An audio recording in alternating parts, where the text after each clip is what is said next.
यहाँ मैं कुछ चीज़ें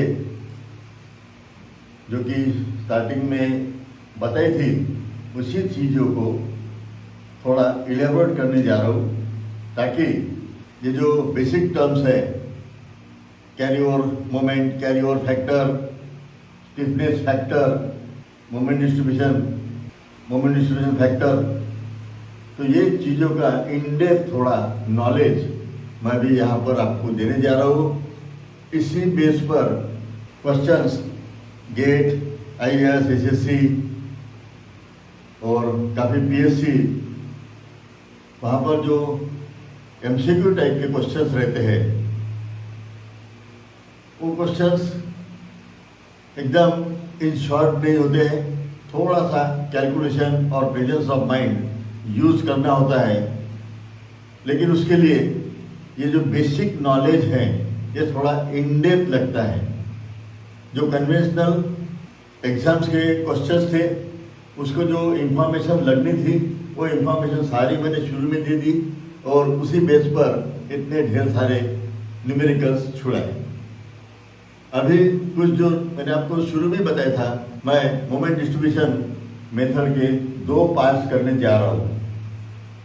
एक जो कन्वेंशनल एग्जाम को जो लगते हैं वो एक पैटर्न हो गया। उसके बाद जैसे कुछ एग्जाम्स ESC या MPSC, वहाँ पर अभी कन्वेंशनल क्वेश्चन पेपर ही आने वाला है, तो वो पार्ट वहाँ पे लगना ही है। लेकिन वहाँ पे भी कुछ ट्रिकी क्वेश्चंस देकर आपका नॉलेज टेस्ट करके अच्छे नंबर के क्वेश्चंस आ सकते हैं। क्योंकि आप कन्वेंशनल से प्रैक्टिस करते रहेंगे और कन्वेंशनल पेपर में अगर ये ट्रिकी जो मैं अभी बताऊंगा आपको, वैसे क्वेश्चंस अगर आ गए जिसको टाइम बहुत ही कम 1-2 मिनट लगने वाला है, लेकिन वो क्वेश्चन फिर बनते नहीं है, तो वो भी क्वेश्चन बनना चाहिए। वो एक विजन रख के मैं यहाँ पर यह अभी और इन डिटेल थोड़ा इलेबोरेट करने जा रहा हूँ, ये 2-3 पॉइंट्स। उसके बाद में नंबर ऑफ न्यूमेरिकल्स लिए जाएंगे।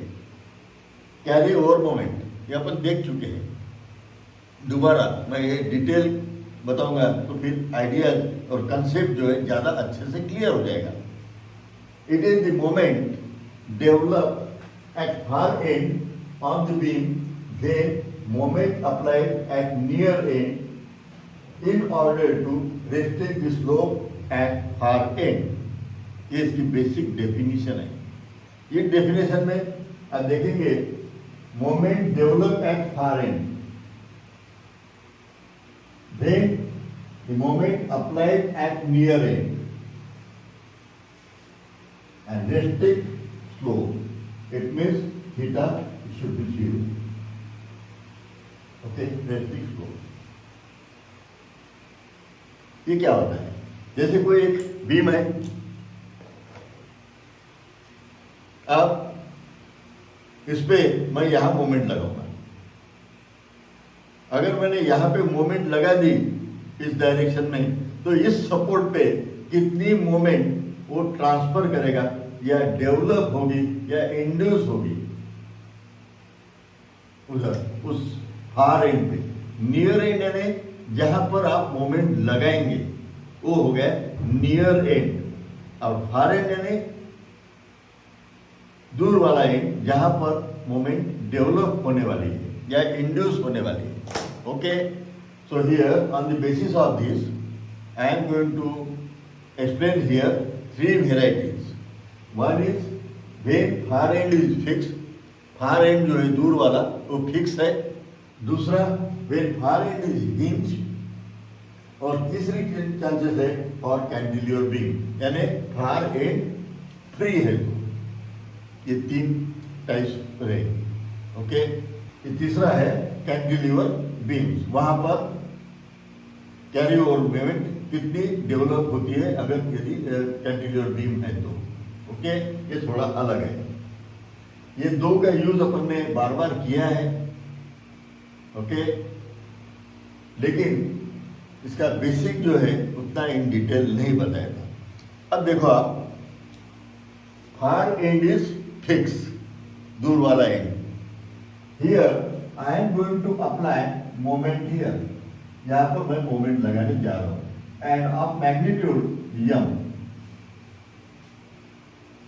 The support I designate A B. ये है प्रॉप कैंटिलीवर. इसमें ये है नियर एंड जहां पर मोमेंट लगाई मैंने. अब ये यम लगाने के बाद यहां पर मोमेंट कितनी डेवलप होती है अपन देख चुके हैं. कैरी ओवर मोमेंट हाफ है ना, हाफ मोमेंट डेवलप होती है m/2. कैरी ओवर किया है अपन ने, कुछ जगह पे मोमेंट लगाई तो दूसरे एंड पर कैरी ओवर किया. अगर फिक्स एंड है तो हाफ, अगर आगे वाला एंड हिंज है या सिंपल सपोर्ट है, रोलर है, तो मोमेंट ट्रांसफर नहीं होगी क्योंकि उसकी कैपेसिटी नहीं है, जीरो. बराबर है, ये देख चुके हैं. लेकिन अब ये आई कैसी हाफ, वो देखने के लिए ये यम लगा दिया मैंने यहाँ पर. Okay, and here I have to find out the moment develop at this end, that is M dash. ये कितनी मोमेंट डेवलप होंगी, that we have to find out. अपने को यम डैश निकालना है, ये अपना अल्टीमेट एम है. क्या लिखा है, when we apply moment at near end, moment develop at far end. Restrict slope, restrict slope है, स्लोप उसका जीरो मेंटेन करना है तो कितनी लगेगी. अभी ये एंड फिक्स है, मैं क्या करने जा रहा हूं, यहां पर ये रोलर प्रोवाइड करते हैं. एक तरफ हिंज तो है, इधर में रोलर, यानी ये डिटर्मिनेट स्ट्रक्चर बना दिया मैं. अभी एक्चुअली ये it is indeterminate structure, indeterminate है, और ये कंसेप्ट इनडिटर्मिनेट स्ट्रक्चर के लिए लगाते हैं. अभी क्या किया मैंने, ये सिंपल सपोर्ट कर दिया यहाँ पर. यदि ये सिंपल सपोर्ट है तो यहाँ पर यदि मोमेंट लगा दूं मैं इधर ऑफ मैग्नीट्यूड यम, बराबर है. So here this beam will deflect like this. Beam का डिफ्लेक्शन इस तरह होगा. जब बीम का डिफ्लेक्शन इस तरह है तो दोनों एंड पे स्लोप जनरेट हो रहा है. स्लोप ऑफ टेंजेंट हियर, ये जो स्लोप है इसको बोलेंगे अपन थीटा बी, और ये स्लोप जो है इसको बोलेंगे थीटा ए. थीटा बी थीटा ए स्लोप. ओके, अब यहां पर अपने पास में इक्वेशंस भी अवेलेबल है, स्लोप डिफ्लेक्शन चैप्टर में दिया है, अगर वो टेबल में दिया है. मोमेंट यहाँ पे लगा दो तो ये स्लोप कितना होता है और इधर में स्लोप कितना होता है. तो वैल्यूज मैं यहाँ नोट करता हूँ. अभी यहाँ पर थीटा बी जो है ये होने वाला है ml/3EI. ये, और इधर में जो स्लोप है ये स्लोप है theta A, it is equal to ml/6EI. ये स्लोप, ये फार्मूले अपने को स्लोप एंड डिफ्लेक्शन चैप्टर में देखा है, 10th ऑफ मटेरियल हो गया. अब इसमें कंफ्यूजन होता है कि ये 3 कहा और 6 कहा. सिंपल है, जहां पे मोमेंट लगाएंगे वहां पे बीम का डिफ्लेक्शन ज्यादा रहेगा, है ना, ज्यादा रहेगा डिफ्लेक्शन इधर में. इसका मतलब स्लोप की वैल्यू बहुत ज्यादा रहेगी करके यहाँ पे डिवाइड बाय 3 है, ये डिवाइड बाय 3 और ये डिवाइड बाय 6 है. इसमें से लार्जर वैल्यू कौन सी रहेंगी, ये वाली, क्योंकि यहाँ पे 3 से डिवाइड करना है और यहाँ 6 से डिवाइड करना है, तो लार्जर ये रहेगी. बराबर है. तो क्योंकि मोमेंट अपन ने यहाँ लगाई तो ये लार्जर स्लोप यहाँ पे मिलेगा, यहाँ पे मिलेगा. लेकिन अभी ये जो है एंड, ये फिक्स है. फिक्स है इसका मतलब वहां पे स्लोप जीरो होता है, स्लोप ऑफ टेंजेंट जीरो होता है. और ये मोमेंट जो लगाए मैंने ये इस तरह लगाई एंटी क्लॉकवाइज, बराबर है. यहाँ पे ये डेवलप होगी ऐसी एंटी क्लॉकवाइज ही. देखो कैसे, यहाँ पर ये बीम जो है ये ऐसी डिफ्लेक्ट होगी, ये ओरिजिनल शेप रहेगा बीम का ऐसा। यहाँ पे ये टेंजेंट का स्लोप 0 रहना चाहिए।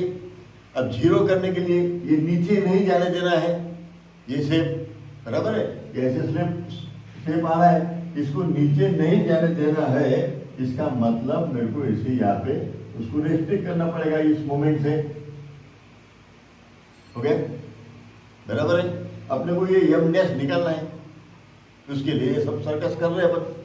अब ये पहले क्या किया मैंने, ये फिक्स सपोर्ट जो है इसको हटा दिया, रोलर सपोर्ट डाल दिया। रोलर डाल दो, हिंज डाल दो या सिंपल डाल दो, है ना। तो ये अब इस केस में अपने पास में ये फार्मूला अवेलेबल है। ओके अब मैं क्या कर रहा हूं, ये ए सपोर्ट पे मोमेंट इस तरह है, यहां पर एंटी क्लॉकवाइज थी, डिफ्लेक्टेड शेप ऐसे बनेगा। अब यहां पर भी एंटी क्लॉकवाइज है, लेकिन इस सपोर्ट पे एंटी क्लॉकवाइज है, तो अब शेप जो है इस बीम का ये इस तरह रहेगा,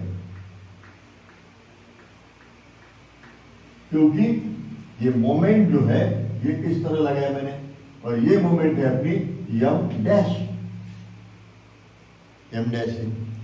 अब टेंजेंट्स जो है ये ऐसा टेंजेंट रहेगा, इधर में ऐसा टेंजेंट बनेगा।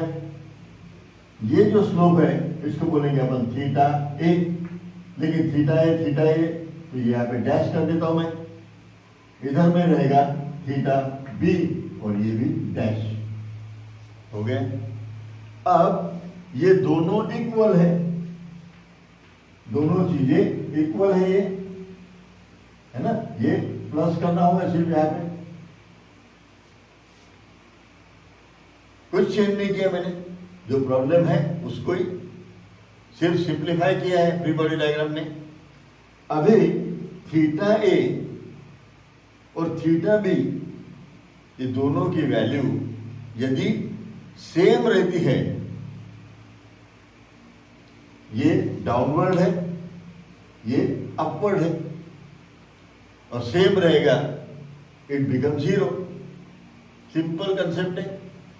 अब सिर्फ यहां पे मैंने मोमेंट लगाई थी, तो ये स्लोप का इक्वेशन ये था, ml/3 है। अभी मोमेंट मैंने यहां पे लगाई, तो यहां पर इक्वेशन बनेगा थीटा ए डैश का, ये रहेगा ml डैश बाय 3EI। ये इक्वेशन अब इधर रहेगा, क्योंकि यहां स्लोप ज्यादा रहेगा, तो 3 इधर, तो हियर थीटा बी और dash is equal to m applied moment and divided by 6EI। ये कंसेप्ट समझ में आ गया है ना। यहां मोमेंट लगाएंगे तो ये स्लोप रहेगा इस पॉइंट पर, और इस पॉइंट पे ये 6 का रहेगा। अब मोमेंट अपन ने यहां लगाई, अब यहां मोमेंट लगाने की वजह से स्लोप यहां पे 3 रहेगा, तो यहां पे 6 रहेगा। ओके, ये तो हो गया simple concept.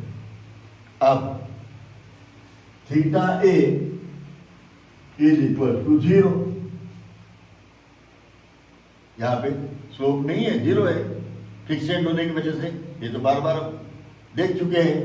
Okay, to satisfy this one theta A must be equal to theta a dash।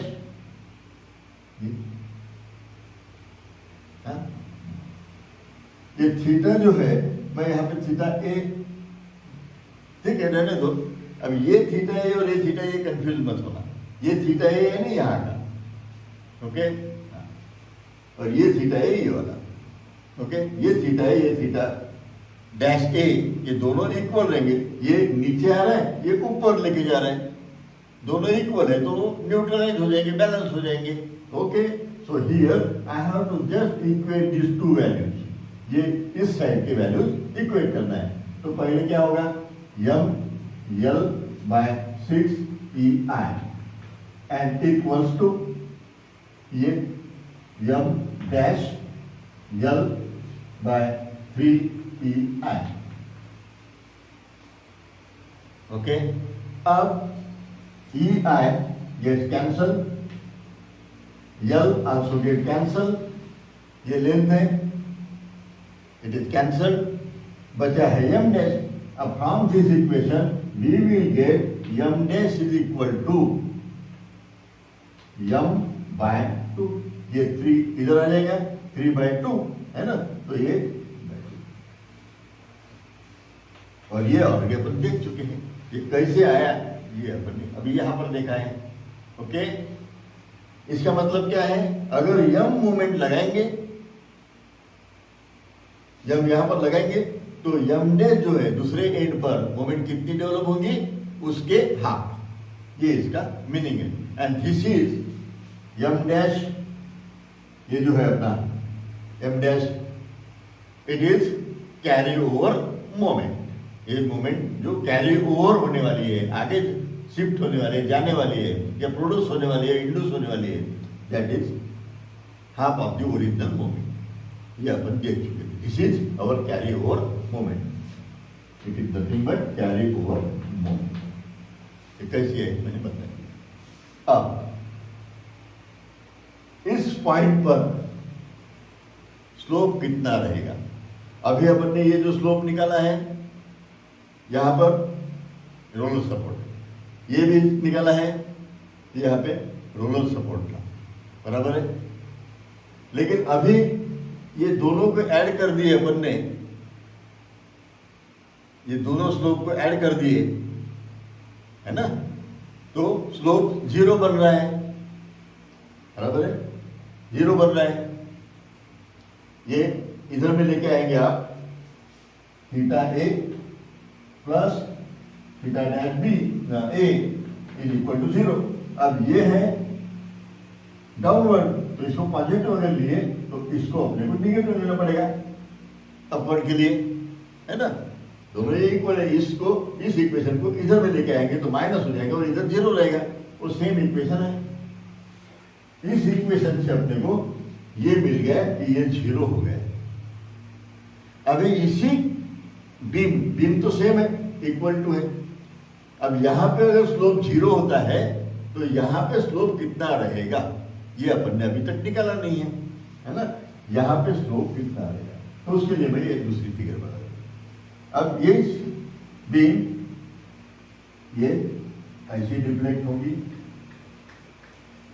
और इसका टेंजेंट इस तरह रहेगा, और यहां का अपने को अभी थीटा बी निकालना है, और वो नेट।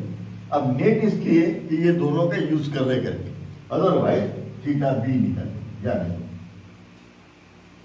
अब ये थीटा बी कितना रहेगा, यहां पे पूरी डाउनवर्ड हो गया है ना, और यहां पे ये अपवर्ड हो गया टेंजेंट। ये दोनों को जोड़ दो, we will get theta at B. जैसे ये दोनों को जोड़ दिया तो यहां का थीटा मिल गया, वैसे ही ये दोनों को जोड़ देंगे तो यहां का थीटा मिल जाएगा, बराबर है। So theta B is equal to theta B. अब ये जोड़ना है ना, so here theta B minus theta dash B will be equal to,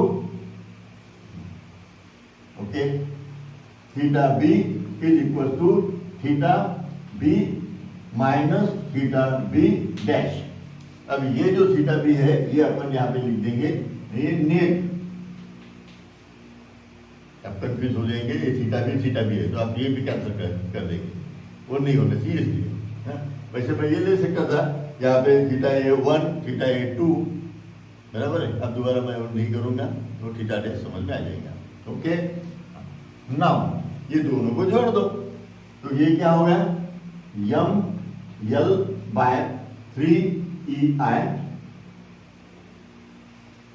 minus M dash,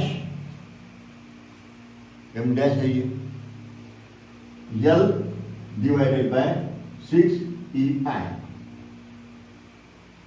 अब यहां पर यम डैश की वैल्यू ये है, उसको पुट कर दो, तो it is equal to M L by 3EI minus M by L M dash की जगह पे मैंने m/2 पुट कर रहा हूँ। m/2 पुट करेंगे तो 2 यहाँ नीचे जाएगा और नीचे गया तो 2 इंटू 6 इट विल बी 12 और ये है EI।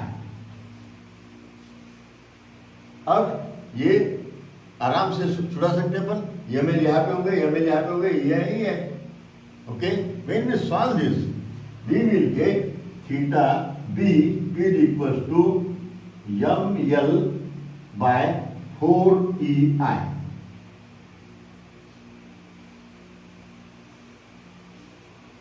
ml by 4EI। इसका मतलब यहां पर जो स्लोप डेवलप हो रहा है, ये यहां पर ये स्लोप है ml बाय 4EI, ये यहां का स्लोप है और यहां पे है theta a and that is equal to 0। Okay, तो ये प्रॉप कैंटिलीवर में, ये प्रॉप कैंटिलीवर है ना, ये बराबर है। प्रॉप कैंटिलीवर बोला जाता है एक एंड फिक्स, दूसरा एक एंड सिंपल सपोर्ट या hinge support, roller support. Okay, ये प्रॉप कैंटिलीवर है। तो प्रॉप कैंटिलीवर में यहाँ पे स्लोप 0 रहेगा और यहाँ पे जो स्लोप है मोमेंट लगाने के बाद, मोमेंट से, okay, it is ml by 4EI। Okay, अब इसमें कभी कभी प्रॉप कैंटिलीवर की रिएक्शन भी पूछी जाती है, तो we will try to find out reaction at B। तो ये प्रॉप कैंटिलीवर जो है ये ऐसे, और यहाँ पर मोमेंट लगाई है अपन ने m। ओके, ये मोमेंट लगाने से अपने पास में रिएक्शन दोनों भी निकल लेंगे, ये A सपोर्ट और B सपोर्ट और ये स्पैनियल। ओके, अब अपने को ये पता है कि यहां पर यम लगाते हैं तो यहां पर जो यम डेवलप होता है that is equal to m/2। और एक चीज, वो तो वैसे अपन ने प्रॉब्लम में बहुत बार देखे कि कैरी ओवर मोमेंट में साइन चेंज नहीं होती। आप यहाँ पे भी देखिए, ये मोमेंट लगाए मैंने, ये कौन सी है, एंटी क्लॉकवाइज, तो एंटी क्लॉकवाइज मीन्स माइनस, और यहाँ पर ये जो है मोमेंट कैसी डेवलप हुई, ये भी एंटी क्लॉकवाइज। अगर एंटी क्लॉकवाइज मोमेंट लगाएंगे तो carry over moment anti clockwise रहेगी, यहाँ पे यदि क्लॉकवाइज रहेगी तो यहाँ पर भी क्लॉकवाइज रहेगी, साइन चेंज नहीं होती है। अपन ने वहां तो बहुत बार देख लिया है, लेकिन अभी यहाँ मैं इलेबोरेट करके आपको बता दिया। Okay, now we will try to find out reaction at support A and reaction at support B. Okay, so here taking moment about A, इस A पॉइंट पर मोमेंट ले लेंगे। ओके, अब यहाँ पर मोमेंट्स है, ये है anti clockwise, anti clockwise moment act हो रही है, दोनों भी एंटी क्लॉकवाइज है, तो रिएक्शन से क्लॉकवाइज मोमेंट डेवलप होना चाहिए, ये तो पक्का है, सीधा गणित है इक्विलिब्रियम का, है ना। तो clockwise moment balance by anti clockwise और anti clockwise balance by clockwise, तो इक्विलिब्रियम में रखने के लिए। So here the reaction at B support, A के अगेंस्ट अगर रोटेशन करना है तो मुझे ये इस तरह लगाना होगा आरबी। अगर आरबी ऐसे है तो आरए कैसे होगा, आरए भी अपवर्ड। अगर ये कंसेप्ट नहीं भी बना, आपने अगर डायरेक्शन उल्टी ले ली तो आंसर आपका निगेटिव आएगा, उस वक्त भी आप चेंज कर सकेंगे, कोई प्रॉब्लम नहीं है। आपको इंजीनियरिंग मैकेनिक्स हो गए, टेक्निकल मटेरियल हो गए, थ्योरी ऑफ स्ट्रक्चर के भी काफी चैप्टर्स हो गए, बराबर है, तो कोई दिक्कत नहीं है। लेकिन अगर प्रेजेंस ऑफ पॉइंट पहले ही लगा देते हैं तो वो माइनस प्लस का चक्कर नहीं रहेगा।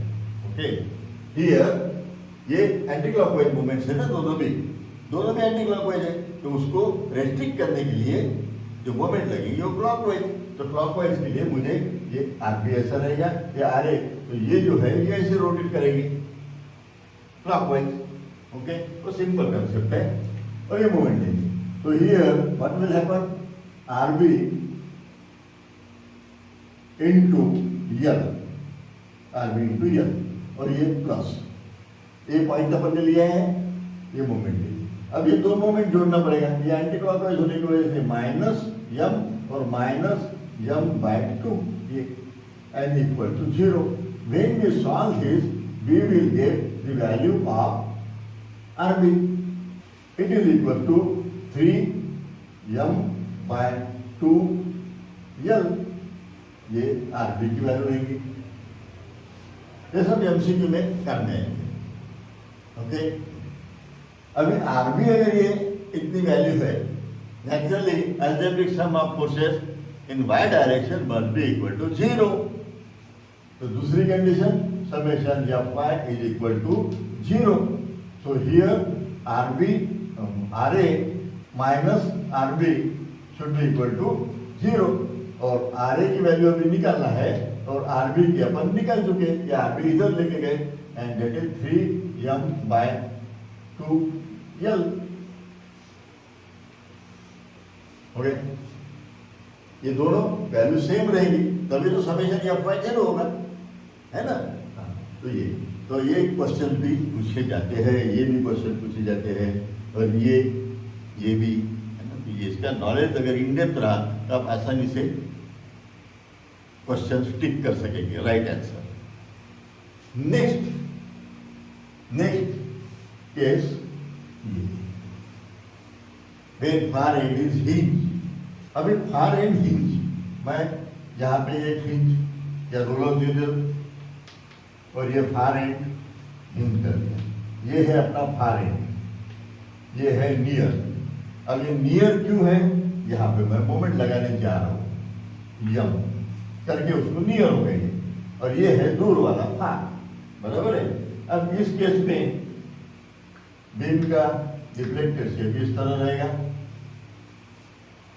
यहां पर ये थीटा ए रहेगा, यदि ये सपोर्ट ए और बी मानते हैं तो. यहां पर क्या लाइन लिखी है पर, रेस्ट्रिक्ट स्लोप.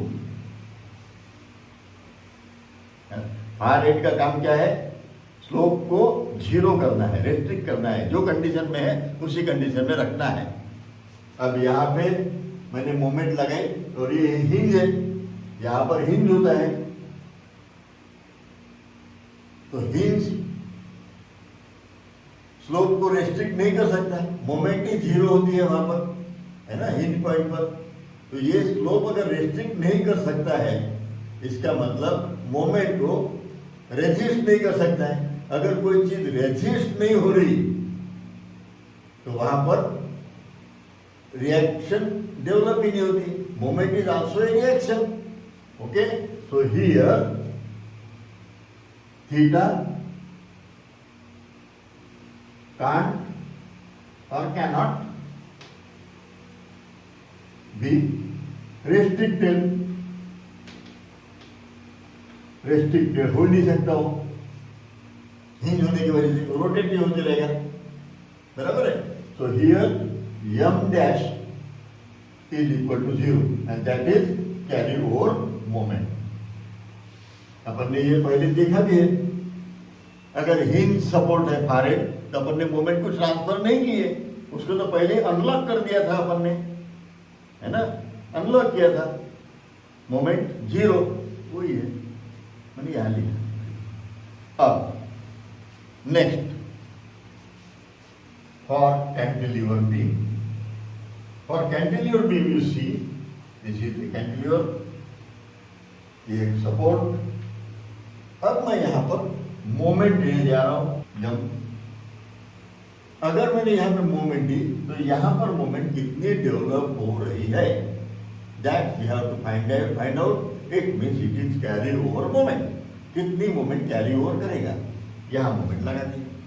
अब इसका डिफ्लेक्टेड शेप कैसे होगा, ये जब तक प्रैक्टिकली नहीं देखा जाएगा तब तक ये ध्यान में नहीं आएगा. आप ये देखिए, ये सपोर्ट फिक्स कर दिया मैंने इधर. अब मैं यहाँ मोमेंट लगा रहा हूँ. अब देखिए ये जो पॉइंट है, यहाँ से मोमेंट लगा रहा हूँ. पहले तो हॉरिजॉन्टल है, यहाँ मोमेंट लगेगा. कैंटिलीवर कैसे रोटेट हुआ देखो आप, ये मोमेंट लगा रहा हूं ऊपर, है ना। तो यहाँ पर भी ये जो कैंटिलीवर है, ये यहाँ तो स्लोप 0, लेकिन ये ऐसे रोटेट होगा, बराबर है। इन दिस सिचुएशन ये इंपॉर्टेंट है। अब यहाँ पर जो भी टेंजेंट, ये बी पॉइंट रहेगा, यहाँ पे टेंजेंट और उसका ये स्लोप थीटा बी, ये पॉइंट बी, पॉइंट ए हो गए।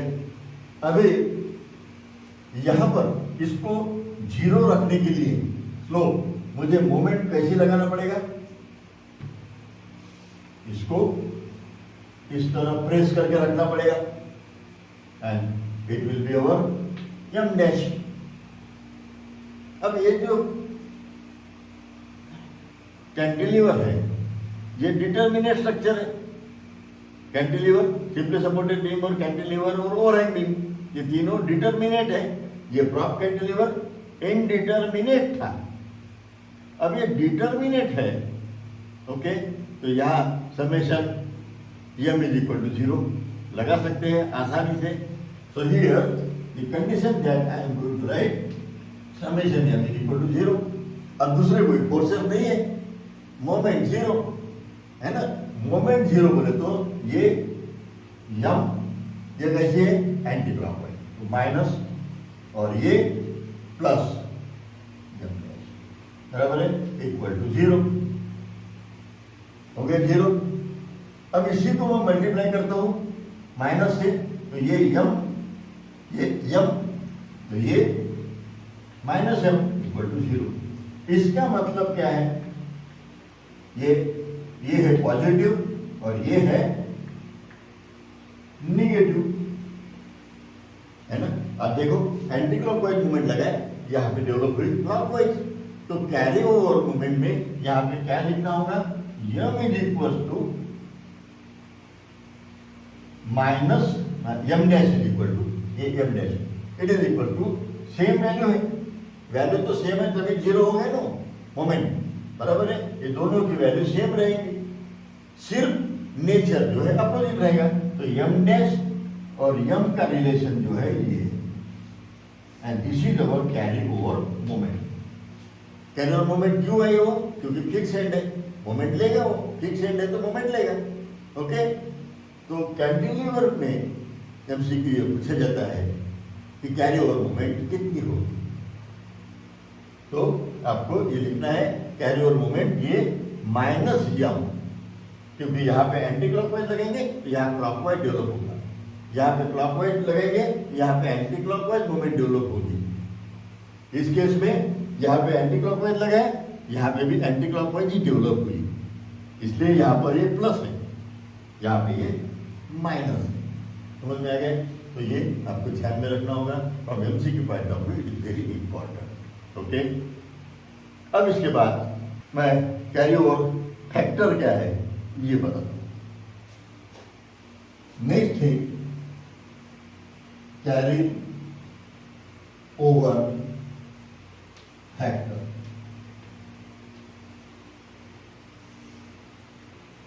Carry over factor, carry over factor is equal to develop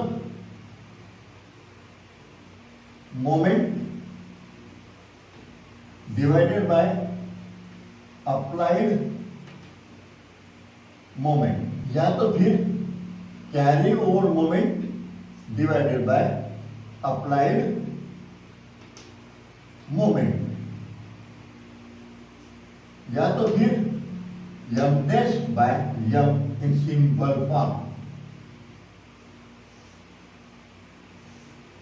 it is carry over factor बोला जाता है। इंड्यूस और develop moment divided by original जो अप्लाई किया गया है अप्लाइड मोमेंट। ओके, अब यहां पर केस नंबर 1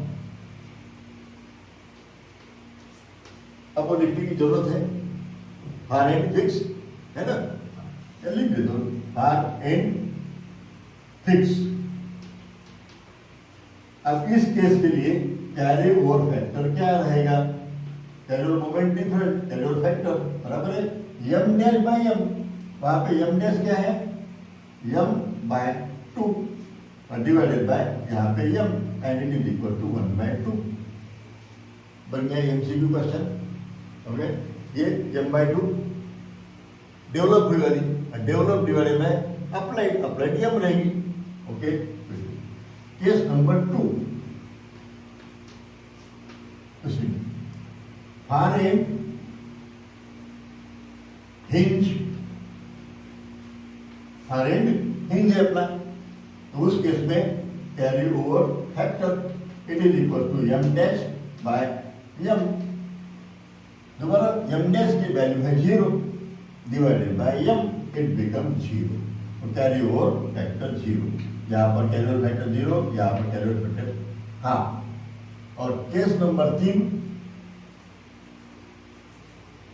केस 3, ये क्या है, ये 3 कैंटिलीवर बीम।